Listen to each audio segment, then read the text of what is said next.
Welcome to this episode of Dev Questions with Tim Corey. Join us as we tackle the questions you are asking about a career in software development, understanding the industry, and new technology. If you are just starting out or you want to grow stronger as a developer, this is the place to get your questions answered. Now, here's your host, expert developer, and online educator, Tim Corey. How can I succeed in a crisis? How do I ensure that I don't make a bad situation worse? Now, this question actually comes out of a kind of a current event that's going on. Instead of normally I get questions from the suggestion sites, go to suggestions.iamtimcorey and ask your questions there. But this question actually comes out of some current events that have been going on in the .NET ecosystem, and something I wanted to address because there's a lot of questions around, a lot of confusion over how do you deal with a situation that's going on right now, and it's a crisis, and you want to make sure you come out the other side successful. So let's talk about this. Now, recently, we went through a situation with Unity with their licensing where they really kind of destroyed everything. They kind of this pricing and licensing situation or structure that was just bad. It was potentially devastating to indie game developers. And I did a video on that, actually get a couple of videos on that, but there was a lot of quick emotional responses. Now, that's really one of the most dangerous things you can do in a crisis is have a quick emotional response. Now, I'll be clear here that you also don't want to be passive. You do not want to just stand back and say, do bad things. I'm not going to say anything because I'm don't emotional. You can absolutely be upset. You can absolutely not like the situation. You can absolutely speak out against the situation. But that's not the same thing as having a quick emotional response. What I mean by that is that you act quickly and emotionally. So let's talk about how to handle a crisis. So number one thing not to do, okay? So don't panic. Panic does not help you make better decisions. It really doesn't. Think about it this way. Imagine if you're flying in a plane and let's say something happens, the engine goes out, or maybe both engines go out. Do you want your pilot to be screaming, freaking out, and starting to throw switches? No, you do not. You want someone who can say, I've got this. Let's do this. In fact, they made a whole movie about it. I believe it's called Sully, where there was a bird strike where both engines went out at the lowest altitude ever recorded, where a plane didn't just crash and burn. And he successfully landed the plane on the Hudson River. Well, he didn't do that by screaming, freaking out, yelling, throwing things really quick, making quick changes to his, direction. He didn't do that. They went through, okay, this is a crisis. We need to address this. And they started going through their procedures, but it was not panic. It was quick action, but it was not panic. So in your situation, when you come across something, don't panic. One thing I saw was a lot of companies in the Unity situation where they said immediately, we're done with Unity. We're done. Well, that sounds good, and it could be the right decision for them, but I'm hoping they didn't make that move out of panic. Because when you make a move out of panic, you might regret it later because of the fact that you didn't evaluate the entire situation. You made a decision, then go, there's a better choice. Even if it was to leave Unity, maybe there's a better choice of where to go to, and it's kind of too late now. You kind of pull the trigger. Okay, so that's one thing not to do is to not panic. Panic does not help you make better decisions. Number two, don't act on your anger. All right, anger does not help you make good decisions either. So when you're angry, and you have a right to be angry over a bad situation. The developers who spent a lot of time in Unity, they have a right to be frustrated and angry over how Unity treated them and what that means for the long term. So they have a right to be angry, but that doesn't mean they should then just make decisions based upon that anger. All right. And number 3, don't look at this situation in a vacuum. What I mean by that is, again, let's bring it back to Unity for a minute. There was a lot of people that said, let's leave Unity. Okay. That's a decision in a vacuum. What it's saying is that it's a stay or go decision. That's all we have. But the reality is that if your game is halfway built, you don't have a stay or go decision. You have a stay or go somewhere decision. You see the difference? The difference is not just we're going to leave. The decision is where you're going to go to. So that's where you make a decision, not just in a vacuum. So if you had a game that was halfway built that's a console application, right? And the Unity situation comes up and you go, oh, we're going to leave Unity. We're done. And you walk away. Okay, but here's the problem. You made a decision in the vacuum. Where are you going to go to? So you're going to go to, well, you can't go to Godot because Godot doesn't have console app or console games yet. So you kind of have to go to Unreal or build your own. And let's not consider build your own. That's a lot more work. So let's go with Unreal, right? Well, Unreal is C++ now, not C#. You have to rewrite your code. And it's a different engine, a different way of doing things. And by the way, they take a bigger cut. But let's just say you go to Unreal, but now you have to rework your half-built application into a new language, into a new system. And that's going to put you back maybe 3, 6, 9 months, maybe a year of time. Well, when you're building a game, you have a runway. You have a length of time where you can build that game before you have to either take off or crash and burn. And you know what? When you say we're going to use a lot of this runway just to move over to Unreal, well, now you have a whole lot less opportunity to take off. And, maybe you run out of money before you're done the game, where you don't have all the features you need to get the game launched. And then what you have is you were upset at Unity, you made a decision in the vacuum, and the result is you don't have a game to launch and you're in debt because you ran out of money. So your decision in a vacuum can actually hurt your company to the point of putting it out of business, especially for indie developers, small developers, which is why I say you need to not panic, don't act on your anger, and don't look at the situation in a vacuum. You need to think of this thing as an entire solution and go, okay, what is the best choice now? Let's, take a little bit of time, let's figure it out and make the right choice going forward for us. Okay, so what do you do in a crisis? Well, the first thing is gather all the data you can. And this is one of those things where it's going to take a little bit of time. For instance, I have a game development course that I've been working on. Well, what do I do now that Unity comes up with a situation that kind of blows up the community? Do I stay or do I go? Well, what I decided to do was take some time to gather all the data. That meant really taking about 2 weeks to wade through all of the initial announcements, all the thoughts in the community, and then all the follow-up announcements by Unity, and then even the final word from Unity on what the wrapping up the situation and making things a whole lot better.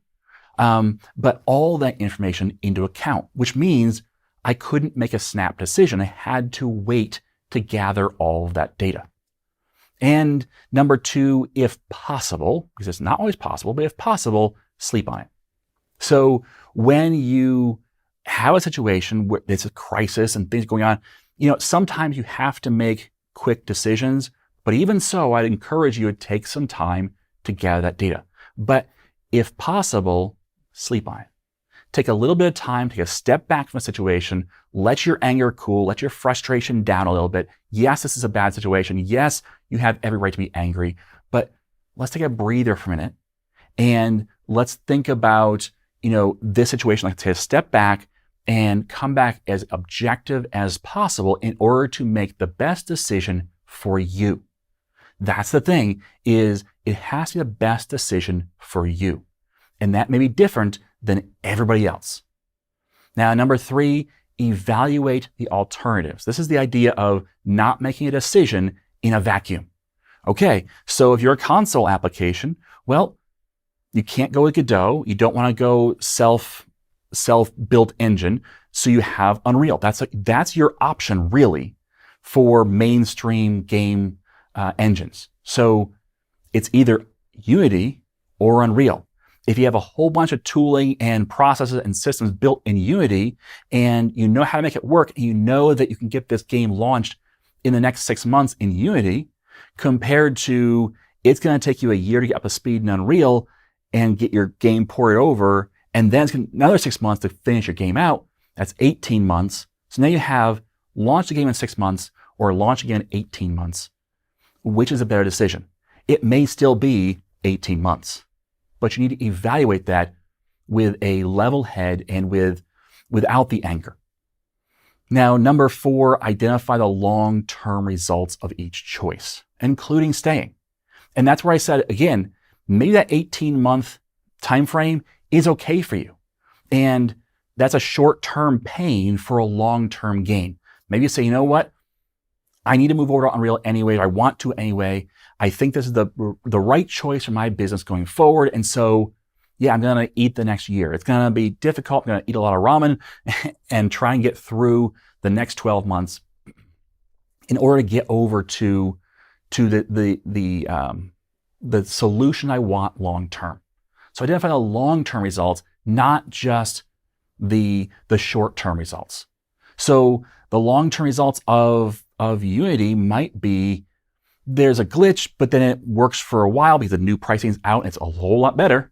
So maybe it's better for us for a while, but then maybe do I not trust the company still? And so maybe it's a good short-term choice, but long-term it's not. And so what do I do there? And so identifying what's the long-term results from each choice will allow you to better evaluate your decision. And then number 5 is get an outside opinion. Getting an outside opinion is really helpful because, again, you may still be struggling with anger and frustration and you're really close to the situation and you need to make a decision. And so you say, you know what? I'm going to touch somebody else, somebody who maybe is not fully in the situation, who can provide a better outside perspective or kind of push back on some of my assumptions that I didn't realize were assumptions.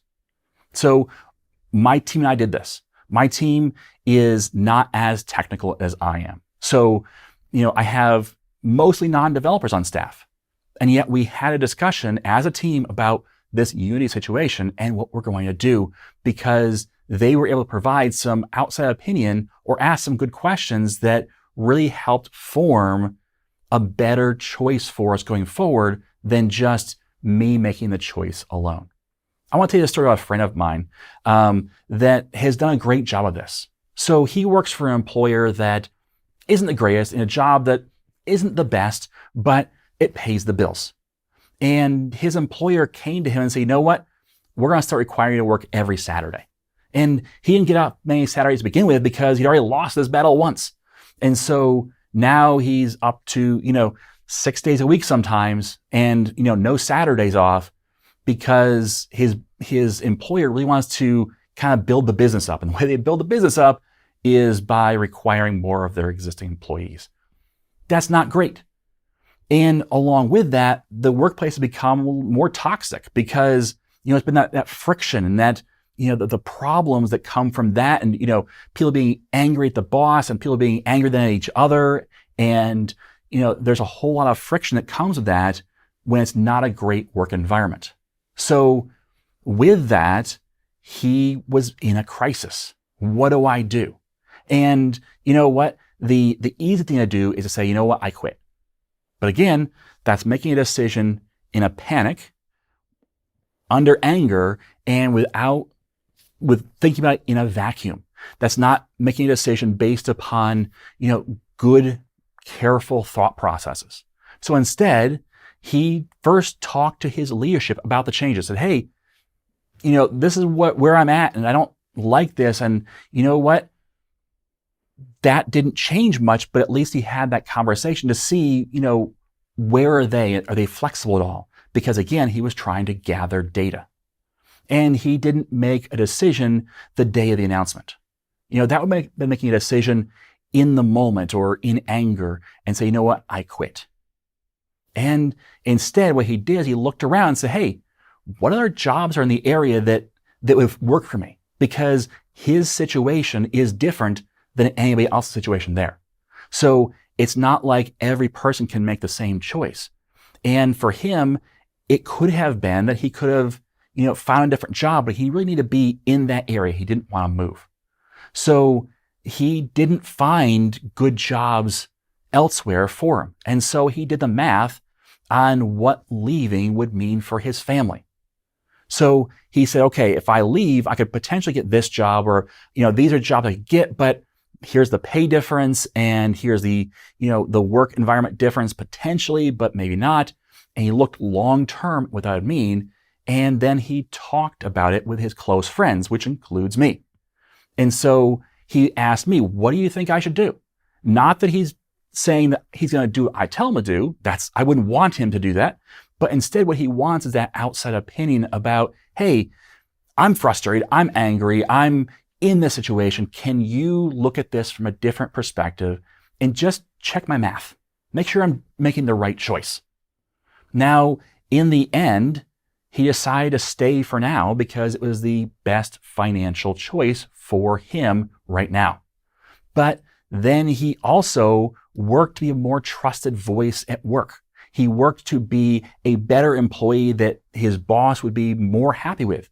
Why? Because obviously he's frustrated how his boss is treating him, but if he's a more trusted voice, he has more opportunity to speak into these situations and potentially change the future of how decisions are made. But then he also identified where he wants to be long term. And guess what? It's not there. And so he got more education to start pursuing that goal. So now his situation isn't great, but he's transitioned into using this situation to his advantage in order to pursue what he really wants to do. You see how there's a difference between making a decision in a panic versus making a decision that he's processed and been careful about. Instead of just saying, I quit, walking away and really hurting himself financially short term and potentially even long term, he decided, I'm going to use this bad situation, which is bad.